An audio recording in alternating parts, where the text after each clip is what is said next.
सबसे पहले आज की तमाम बड़ी खबरें नॉन स्टॉप न्यूज में। कोरोना के बढ़ते मामलों को देखते हुए महाराष्ट्र सरकार ने अन्य राज्यों से आने वाले यात्रियों के लिए गाइडलाइंस जारी की हैं। दिल्ली, गोवा, गुजरात और राजस्थान से विमान, रेल और रोड के जरिए महाराष्ट्र आ रहे लोगों के लिए गाइडलाइंस जारी की गई हैं, जिसके मुताबिक इन 4 राज्यों से आने वाले यात्रियों के लिए कोरोना रिपोर्ट जरूरी है, जिसमें हवाई यात्रियों को फ्लाइट बोर्डिंग से 72 घंटे पहले की कोरोना की नेगेटिव रिपोर्ट दिखानी जरूरी होगी। वहीं रेल यात्रियों को 96 घंटे पहले की कोरोना नेगेटिव रिपोर्ट दिखानी होगी। रिपोर्ट नहीं रहने पर ऑन द स्पॉट जांच की जाएगी। ये जांच यात्रियों को अपने खर्च पर करवानी होगी। जांच रिपोर्ट नेगेटिव होने पर आगे जाने दिया जाएगा और अगर जांच रिपोर्ट पॉजिटिव हुई तो मरीज को इलाज के लिए भर्ती कर लिया जाएगा। वहीं सड़क मार्ग से आने वाले लोगों को टेम्परेचर चेक कर आगे जाने दिया जाएगा। हिमाचल प्रदेश सरकार ने भी कोरोना को लेकर गाइडलाइंस जारी की हैं। 4 जिलों शिमला, कांगड़ा, कुल्लू और मंडी में नाइट कर्फ्यू लागू किया गया है। रात 8 बजे से सुबह 6 बजे तक नाइट कर्फ्यू लागू रहेगा।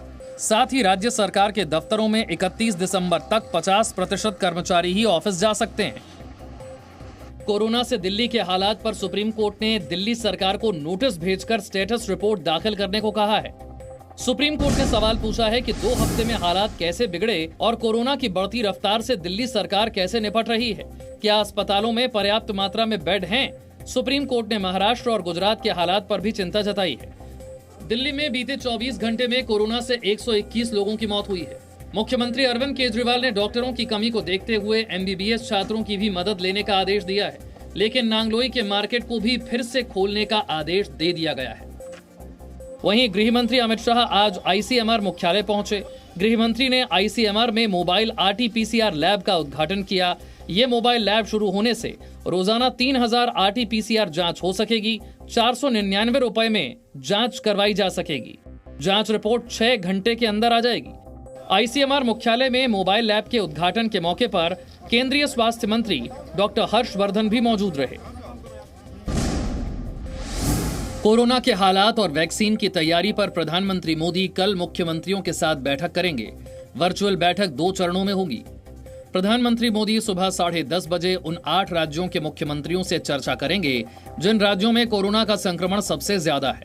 दोपहर 12 बजे प्रधानमंत्री अन्य राज्यों के मुख्यमंत्रियों से चर्चा करेंगे। कोरोना वैक्सीन लोगों में कैसे बांटी जाए, मुख्यमंत्रियों से इस पर भी चर्चा होगी। देश में अभी कोरोना पर 3 वैक्सीन का ट्रायल चल रहा है। भारत बायोटेक और ICMR की वैक्सीन कोवैक्सीन का ट्रायल 3रे चरण में है। जायडस केडिला की कोरोना वैक्सीन ज़ायकोव-D का ट्रायल 2रे चरण में है। सीरम इंस्टीट्यूट की वैक्सीन कोविशील्ड को दिसंबर तक मंजूरी की उम्मीद है। किसी भी दवाई से या किसी वैक्सीन से इस चीज़ की आशंका हमेशा रहती है, जो हमें अननोन कुछ फैक्टर्स हो सकते हैं जो हमें आज की तारीख में नहीं मालूम हो, आज से 5 साल बाद या 10 साल बाद क्या होगा। ऐसी संभावना हालांकि बहुत कम है, लेकिन हमेशा संभावना ऐसी बनी रहती है। देश की पहली प्राइवेट ट्रेन तेजस एक्सप्रेस आज से अगले आदेश तक के लिए बंद कर दी गई। कल से मुंबई और अहमदाबाद के बीच भी तेजस एक्सप्रेस नहीं चलेगी। दिल्ली और लखनऊ के बीच चलने वाली तेजस एक्सप्रेस को चलाने का जिम्मा IRCTC पर था, लेकिन कोरोना के कारण यात्रियों की बेहद कम संख्या और कम टिकट बुकिंग की वजह से IRCTC को भारी घाटा हो रहा था। IRCTC अगले महीने अपने आदेश की समीक्षा करके आगे का फैसला लेगा। देश की पहली प्राइवेट ट्रेन तेजस एक्सप्रेस की शुरुआत अक्टूबर 2019 में की गई थी।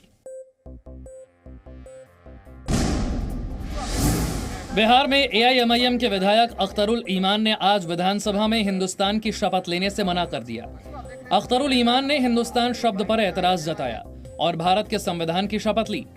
हमें जो राष्ट्रपति दी गई है उसमें भारत की जगह पर हिंदुस्तान का आइन लिखा गया है। संविधान में भारत का संविधान होता है, इसलिए मैं अगर इजाजत हो तो मैं भारत के नाम से उठूंगा। AIMIM विधायक ने दलील दी कि संविधान में हिंदुस्तान शब्द का जिक्र नहीं है। बीजेपी ने आरोप लगाया कि असदुद्दीन ओवैसी के विधायक को हिंदू शब्द के कारण हिंदुस्तान बोलने से आपत्ति है। ये नफरत का एजेंडा है। इनको हिंदुस्तान नहीं पसंद है, वो पाकिस्तान चले जाए, इससे बेहतर कोई इसका जवाब नहीं। उनको पाकिस्तान जाना चाहिए। अख्तरुल ईमान बिहार में AIMIM के अध्यक्ष भी हैं। अख्तरुल 3री बार विधायक बने हैं। इससे पहले 2 चुनाव उन्होंने RJD के टिकट पर जीते थे। दिल्ली हिंसा मामले में जेएनयू के पूर्व छात्र उमर खालिद और शर्जील इमाम के खिलाफ दाखिल की गई चार्जशीट से बड़ी जानकारी सामने आई है।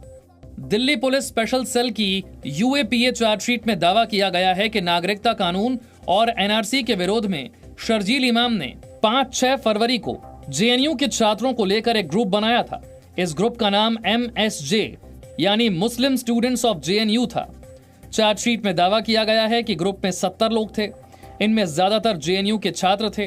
चार्जशीट में कहा गया है कि यह ग्रुप बनाया भले ही शर्जील ने था, लेकिन दिमाग उमर खालिद का था। चार्जशीट में आरोप लगाया गया है कि इस ग्रुप में उकसाने वाली बातें लिखी जाती थी। दिल्ली में बने प्रोटेस्ट साइट की पल पल की खबर और रणनीति तय होती थी। उमर खालिद ने ताहिर हुसैन और खालिद सैफी के साथ शाहीन बाग में दंगों की साजिश के लिए मीटिंग की थी, जिसका जिक्र चार्जशीट में किया गया है।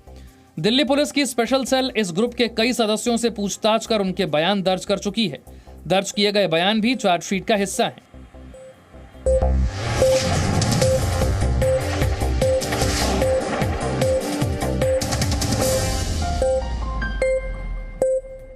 Presenting B News app, available on Google Play and App Store. Download it now.